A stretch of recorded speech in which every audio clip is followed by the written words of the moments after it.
Qué gusto estar platicando en nombre de la ley y ahora aceptar la invitación que nos ha hecho la Comisión Nacional de Derechos Humanos a través de la tercera visitadora, la doctora Ruth Villanueva Castilleja, para hablar de un tema que a todos nos intriga, pero que no siempre estamos, a veces por fortuna, al tanto de él, el tema de las prisiones. Doctora Ruth Villanueva, muchas gracias por habernos recibido y por platicar con nosotros sobre este tema. Al contrario, muchísimas gracias, me da mucho gusto una vez más reencontrarnos y estar en esta posibilidad de intercambiar algunas ideas efectivamente en estos temas tan importantes. Correcto. Para comenzar, yo quisiera preguntarte, Ruth, la Comisión Nacional de los Derechos Humanos, que desde luego tiene un espectro de atención muy amplio, también tiene y siempre ha tenido responsabilidad sobre lo que sucede en las prisiones. Y te comenzaría preguntando, ¿cuáles son, antes de que me los describas, los problemas más comunes, más frecuentes o, aún sin ser frecuentes, los más graves que se presentan en las prisiones en materia de derechos humanos? Sí, efectivamente, esta es una tarea que siempre ha tratado de atender y atendido la Comisión Nacional. Esta tarea recae en esta tercera visitaduría, que ahí es donde, por norma, le toca a todos los aspectos penitenciarios y todos los aspectos a atender de las personas privadas de su libertad. A raíz de esto existen programas y en estos programas se hace toda una estructura y una metodología para atender estos problemas. Nosotros tenemos una dirección de quejas en donde recibimos estas quejas, que es lo primero a lo que estamos nosotros dirigidos cuando la persona siente que ha sido violado su derecho humano en algún aspecto. Y esto es una parte muy importante, la atención a esa queja de manera directa, es una dirección que lo atiende, pero otra muy importante es atender estos temas muy generales que se dan en las prisiones, como tú bien lo señalas, y que surgen de hacer todo un análisis producto de otra de las áreas, que es la de supervisión penitenciaria, que tiene a su cargo hacer diagnósticos. En estos diagnósticos, ¿qué observamos? El primer problema en donde se maneja todos los demás que caen como cascada es el de una mala clasificación y una sobrepoblación en las prisiones. En cualquier institución educativa, laboral, en cualquier institución que nos pongamos nosotros al frente, si no tenemos los requisitos, las necesidades mínimas cubiertas, va a haber una serie de problemas. Y esto se dan, esta falta de cubrir estas necesidades, porque están sobrepoblados los centros. Centros que han sido creados para albergar a 1000 internos, que para eso fueron creados, se han ido acondicionando para que después tengan en lugar de 1000 camas, 2000 camas, después 3000, después 4000, y después ya no hay lugar para que haya más camas. Esto da por consecuencia que haya hacinamiento. Hay hacinamiento y hay una mala clasificación. Ya población sin cama. Ya población sin cama. Y para irme a lo mínimo, porque no tienen cubiertos cuestiones de salud, de educación, de deporte, de capacitación para el trabajo, todo. Pero lo elemental, un lugar para donde dormir. Ya no existen metros cuadrados para ir acondicionando, porque espacios donde antes eran, por ejemplo, talleres se vuelven dormitorios, áreas de visita se vuelven dormitorios, espacios verdes se vuelven dormitorios, celdas donde tenían 3 planchas para que vivieran 3 personas, ahora ya duermen 6, después duermen 7 y después ya es esta situación de no tener ni siquiera espacios para que duerman todas las personas ahí. Lógicamente todo esto va rompiendo un esquema de trabajo que busque una finalidad que tiene en México en la pena de prisión, y se va haciendo una contaminación, una mala clasificación, una desorganización. Las personas que están privadas de su libertad en verdad no están pudiendo alcanzar el fin de la pena de prisión en México, y vemos todas estas situaciones a las que nos hemos enfrentado hoy en día. Mencionabas estos problemas de sobrepoblación que se reflejarían desde luego en todo, en la comida, en los servicios médicos, en todo eso hay un déficit. Así es. ¿Y esto es muy generalizado en toda la República? Sí, aquí es justo decirlo, se marcan dos sistemas muy diferentes entre lo que es un sistema estatal y el sistema federal. Yo diría que en casi todos los estados de la República, en casi todos los centros, existe este problema en materia estatal. En los centros federales no existe sobrepoblación. Esto es una situación que se ha logrado equilibrar, y en los centros federales no existe problemas de sobrepoblación, y muy recientemente. Todavía en el último diagnóstico se observan centros en donde sí había sobrepoblación, pero este es un trabajo que se ha insistido muchísimo. No puede haber sobrepoblación en los penales porque esto impide todo lo demás, todo el trabajo técnico y Correcto. El trabajo que va encaminado a lograr el fin que está señalado en la Constitución. Y esta atención de no sobrepoblar los penales ya pudo atenderse en los centros federales. En los centros estatales, en toda la República Mexicana, podría decir que existe este problema. Perdón, ¿por centros federales debemos entender los centros de alta seguridad? No necesariamente. No necesariamente. No necesariamente. Los centros federales, entendemos, es por fuero los que dependen del sistema federal.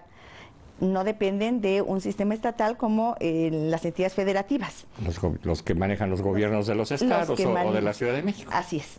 En estos casos son estos centros que tienen esa situación, son ellos los responsables de estos penales, y la federación son los responsables de los centros federales.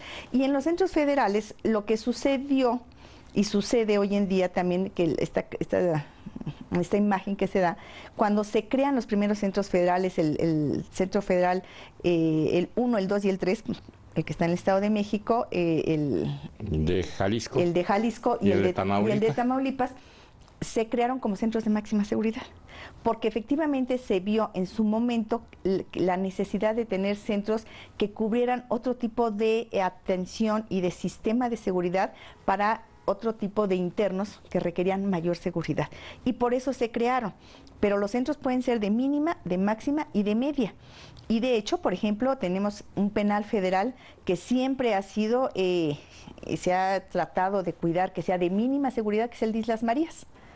Islas Marías, en los últimos tiempos se ha cuidado para que no sea este penal que en algún tiempo se conoció, cuando muy recién se creó, que era para máxima seguridad y alejar a las personas de su entorno más cercano. Correcto. Posteriormente ha sido un centro de mínima seguridad, en donde las personas que viven en la isla tienen un esquema de libertad mucho más abierto que cualquier penal de la República Mexicana. En muchos casos, efectivamente. Viven con su familia en una casa, digamos. Así es, sí, en una casa, bien con su familia. Deben de vivir, nos dicen los expertos del mundo, en las situaciones más parecidas a su vida en libertad, y ese esquema sí lo da Islas Marías. ¿Y sigue funcionando Sigue funcionando, penal? Ha tenido altas y bajas, porque ha habido, en el sistema penitenciario, desgraciadamente esto ha sucedido, que llegan personas que no tienen la preparación, que no tienen el conocimiento, y se presentan cambios. Los cambios no necesariamente son para mejorar, y ha habido momentos en que los cambios han tenido retroceso. Hubo un momento en que se pensó que Islas Marías debiera de ser otra vez de máxima seguridad, se volvieron a hacer construcciones como para endurecer este sistema de seguridad, y esto, pues bueno, fue un periodo y ya se rompió con esta idea, ¿no? Aquí otra vez vuelve a retomarse esta situación de que estén las familias, de que vivan en un ambiente de mayor trato, digno, técnico, y bueno, y esto no es fácil porque se rompió de alguna manera este avance que ya se había tenido, ¿no? ¿Qué otro tipo de violaciones a normas constitucionales o a derechos humanos se presentan? Yo hablaba de la clasificación, y sí, esta oportunidad yo la quiero retomar porque la Comisión Nacional de los Derechos Humanos ha insistido mucho con esto.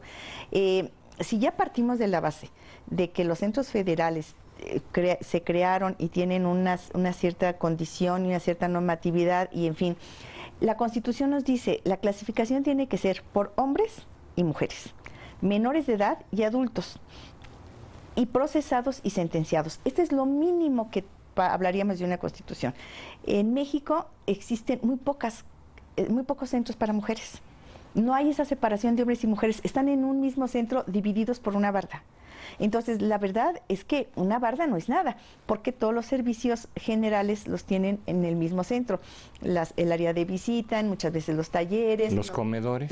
En algunas ocasiones los comedores también se comparten. Todo está el acceso, simplemente el acceso de la visita. Sí. Esto es algo que se ha insistido mucho. La comisión lo ha señalado así muy puntualmente, que mínimo debe de haber un centro femenil por estado. Mínimo. Porque, ¿qué es lo que ocurrió? Que se hicieron centros federales sin ver para quién iba a ser dirigidos los centros federales. Correcto. Y entonces se ubicaron en diferentes entidades de la República Mexicana. Se abre un centro federal y se trasladan ahí a procesados, sentenciados de cualquier entidad federativa, fuero común, fuero federal, en fin, ha habido una pésima clasificación. Y luego a alguien se le ocurre pensar en otra administración que las mujeres no tenían un centro federal. Y entonces a las mujeres a todas se las llevaron a Islas Marías. Entonces esto fue terrible para el sistema, porque además la Constitución dice, tienen que estar en el lugar más cercano a su domicilio. Salvo estas excepciones que también la misma Constitución señala. Y no dice tienen que separarlos por fuero. En ninguno hay un renglón que diga que tiene que haber separación por fuero. Se las llevaron a Islas Marías. Después se creó un centro federal en Nayarit. Entonces ya había 2 centros federales para mujeres, Islas Marías y Nayarit. Y después se vio la necesidad de hacer uno solo. Se abre un centro femenil federal en Morelos. Se cierran estos 2, es donde están ahorita las mujeres, y se van a Morelos. Pero entonces todas las mujeres son trasladadas a Morelos. Y yo me pregunto, ¿con base en qué? No hay una sola fundamentación jurídica. Esto rompe con todos los estándares internacionales, rompe con toda esta posibilidad de fortalecer los lazos familiares. Las mujeres no tienen que irse a donde se vayan por el fuero que esté. Nosotros, la Comisión Nacional de Derechos Humanos, hizo una recomendación muy puntual, y la digo rápido, pero ejemplifica mucho. Una mujer que fue detenida en Veracruz por un delito federal que alcanzaba fianza, la trasladan a Nayarit, porque era federal. Era una señora que obstaculizó la vía pública, no sé qué, sí, y alcanzaba fianza. Y la llevan a Nayarit. Era una señora que tenía 20 días que acababa de tener a su hijo y tenía una operación cesárea. A los 20 días se la lleva. Deja un bebecito de 20 días de nacida que ella amamantaba. La abuelita, o sea, la mamá de la señora, de la interna, va a Nayarit, paga boleto, paga hotel, lleva al bebé, porque el niño estaba amamantándose. O sea, es el derecho del niño a ser amamantado. El interés superior de la niñez se rompió. No, se quedó afuera el niño. Se llevaron a la mamá y se queda el niño en Veracruz. Va la abuelita, se queda en hotel, intenta pasar al niño, nunca lo pudo pasar al centro, sí, pasando hotel, pagando hotel. El papá se queda acá consiguiendo dinero con otro niño y consigue 30,000 pesos de fianza, que era lo que tenía. Correcto. Sale la señora, ahora pagan hotel, pagan el regreso, pagan para acá, se le fue la leche y al niño ya no tuvo leche materna. Y digo, ¿por qué se fue a Nayarit? ¿Dónde está esa clasificación de nada? Rompiendo todo. La Comisión Nacional emitió una recomendación en este sentido, porque no hay ninguna base, y el criterio es porque es federal. Pero hay muchos reos federales que están en prisiones locales. Y además nunca debió de haberse utilizado ese criterio en ninguno de los casos. ¿O no hay reos federales en prisiones veracruzanas? Claro, sí. ¿Sí? Es esta muy mala clasificación que ha hecho mucho daño al sistema. La gente se está moviendo de una manera no muy clara de un centro al otro. Ahora ya hay un juez de ejecución de sanciones, sí, que tendrá que ser muy cuidadoso en este sentido. ¿Es ahora el que debe clasificar? Es él ahora el que tendrá que tener cuidado a ver en dónde deben de estar las personas ubicadas, respetando esta normatividad que, insisto, es nacional, internacional, y las personas tienen que estar en su lugar más cercano a su domicilio.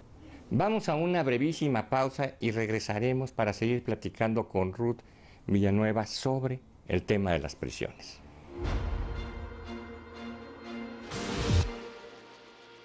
Continuamos con nuestra plática con la tercera visitadora de la Comisión Nacional de los Derechos Humanos. Nuevamente contigo, Ruth. Pues muchísimas gracias y continuamos con este tema. El hacinamiento que existe en las prisiones, lógicamente otro tema muy delicado que da por resultado son condiciones de autogobierno y de cogobierno. Explícanos eso. Esto cuando las autoridades empiezan a perder el control del centro. Se vuelve delicadísimo el manejo. Vemos que en una revisión encuentran pistolas, encuentran celulares, encuentran droga. ¿Por qué? Porque ya el control del centro no lo tienen las autoridades. Esto que denunció Excelsior hace pocas semanas en algunos reclusorios, ¿verdad? Y se ha señalado, la comisión ha sido insistente en esto, ha hecho las recomendaciones muy puntuales también y coincidentemente, porque cuando la situación de autoridad se pierde, sí, pues el centro ya no funciona y la verdad queda en manos de los internos. Y esto se da por falta de personal, por mala clasificación, porque no existe capacitación debida. Encontramos en centros donde hay 2,000 internos que se está trabajando con un grupo mínimo de custodios y los custodios, pues la verdad, no tienen el control de los centros, pensando en lo mínimo de seguridad que hubiera, ¿no? Las torres no están cubiertas porque no hay personal para cubrir esos espacios. Entonces están las torres físicamente, ahí están, pero no hay un personal que esté atento a qué está pasando en cada una de las torres. Pues es lo mismo que si no existieran, ¿verdad? Es decir, la seguridad está a cargo de los internos. En muchas ocasiones. Qué barbaridad.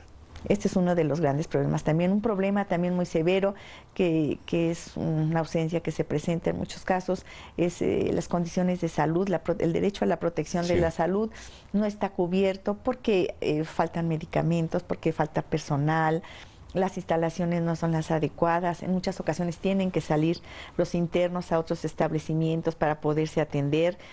Y en el momento en el que salen hay retrasos con todo lo demás que implica este traslado y este movimiento en cuestiones de seguridad, cuando lo ideal sería que salieran los casos excepcionales y en las mínimas ocasiones cuando no puede el centro cubrir estas necesidades.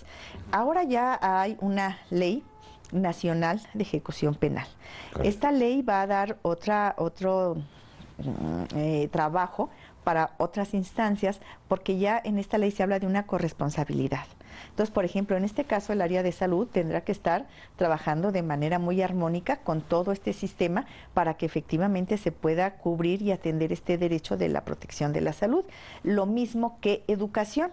Yo hace un momento hablaba un poco de cuáles son los ejes para lograr el fin, y uno de los ejes es la educación. Y sin embargo observamos que no se atiende este tema tampoco. ¿Hay escuela en la prisión mexicana? Hay escuelas, no siempre como debiera ser ni para todos los internos. Hay un área escolar, pongámosle así el nombre.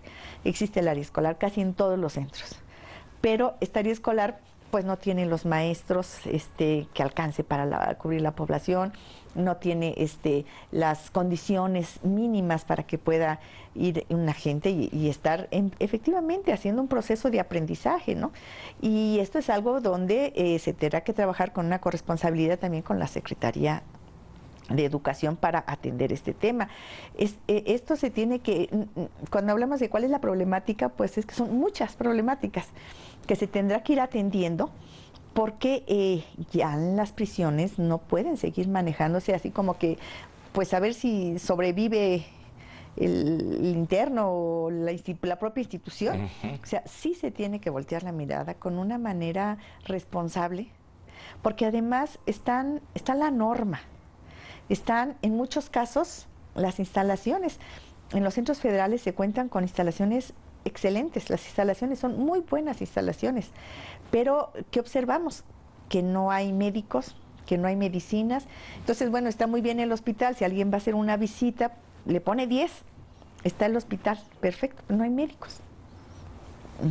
No sirve un buen hospital sin médicos, o sea. Y tienen que trasladar al interno enfermo a hospitales externos. O si no, tiene que llegar la queja, que es el alto número de quejas que llega, es porque no le dan atención, para insistir, oye, ¿qué pasó? Porque no se le da la atención, y ya interviene la comisión, ya hace todo la investigación y ya se logra que ahí le puedan dar la atención, cuando esto tendría que ser para todos, no necesariamente para el quejoso. Este trabajo, que se tenga que quejar, llegar la queja y echar a andar toda una maquinaria.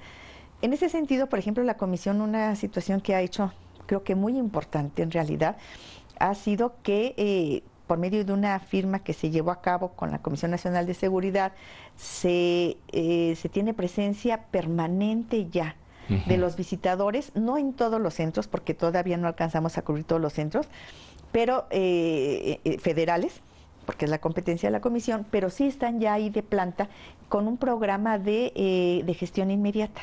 Entonces sí está ahí el visitador, y está viendo qué es lo que pasa todos los días. Su lugar de trabajo no es aquí, su lugar de trabajo ya es allá, en el centro. Entonces, todos los días estar platicando con los directivos, con los custodios, con el personal técnico, revisando las áreas, ir a todos los espacios, al hospital, a las celdas, al área escolar, platicar con los internos de manera regular. Voy hoy, te veo, te atendieron, regreso mañana. No, si estoy bien atendido, regreso pasado. Y es toda esta situación, porque el problema está allá, no está aquí. Y yo creo que eso es una de las situaciones que ahorita han dado un poco más de consistencia en el trabajo que se está realizando.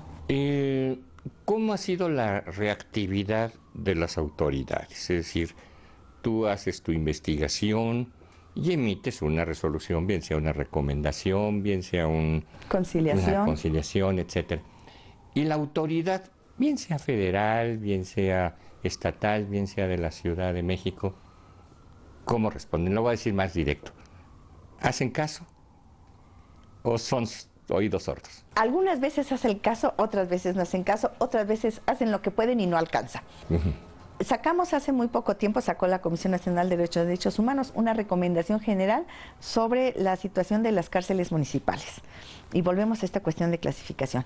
En cárceles municipales que están hechas para albergar a 50 personas, faltas administrativas, tenían procesados, sentenciados y de faltas administrativas. O sea, no sé en qué momento a alguien se le ocurrió que pues se van a un centro de sanciones administrativas. Pongamos lo que aquí le llamamos el Centro de Sanciones Administrativas en la Ciudad de México. Sí. Ahí también se van procesados. Exactamente. Esto que conocemos como el Torito. Ahí de repente aparecen procesados y sentenciados. Ah, caray. Y esto surgió en múltiples casos, en muchos centros administrativos, en muchos estados. La Comisión Nacional sacó una recomendación general y dijo, esto no puede ser. Entonces hubo estados como San Luis Potosí, como Tabasco, como Durango, que dijeron, se cierran las cárceles municipales para esto, se quedan para lo que fueron creadas. Y hicieron todo un evento, todo un trabajo intenso, sacaron a los internos que estaban ahí en estas condiciones de procesos sentenciados, se trabajó, nos tocó participar en un evento muy importante en Tabasco, en donde las llaves de manera simbólica se le dieron a los presidentes municipales, ahí está otra vez tu institución. Ustedes van a trabajar con eso, nosotros ya nos llevamos a los internos. Y el Estado de Hidalgo empezó a trabajar de una manera que también nos alienta, pero falta, porque ellos sacaron a los procesados, a los sentenciados, perdón. Entonces, a todos los sentenciados los sacaron. Ya no hay sentenciados en las cárceles municipales de Hidalgo. Falta trabajar con los procesados, porque ahí es el tema que también yo hace un momento hacía la referencia, los jueces tienen que participar en esto. Los jueces estaban antes muy alejados de lo que era la ejecución, de lo que era el sistema penitenciario, pero ahora tienen que estar totalmente involucrados. Entonces los jueces tienen que entender y tienen que decir, este interno no puede estar en una cárcel municipal porque las cárceles municipales no se hicieron para eso. Entonces fue una muy buena respuesta a esta recomendación. Pues Ruth Villanueva, el tiempo es un carcelero implacable, pero nosotros para liberarnos te vamos a convocar a que nos recibas en otra ocasión para seguir platicando sobre esto que le interesa mucho a nuestro público. Es muy importante, ¿verdad? Es muy importante, estar pendiente de eso. Te estamos muy agradecidos por habernos recibido en esta ocasión. Te comprometemos a ocasiones futuras. Y a ustedes, muchas gracias por recibirnos en sus hogares y nos veremos en la próxima.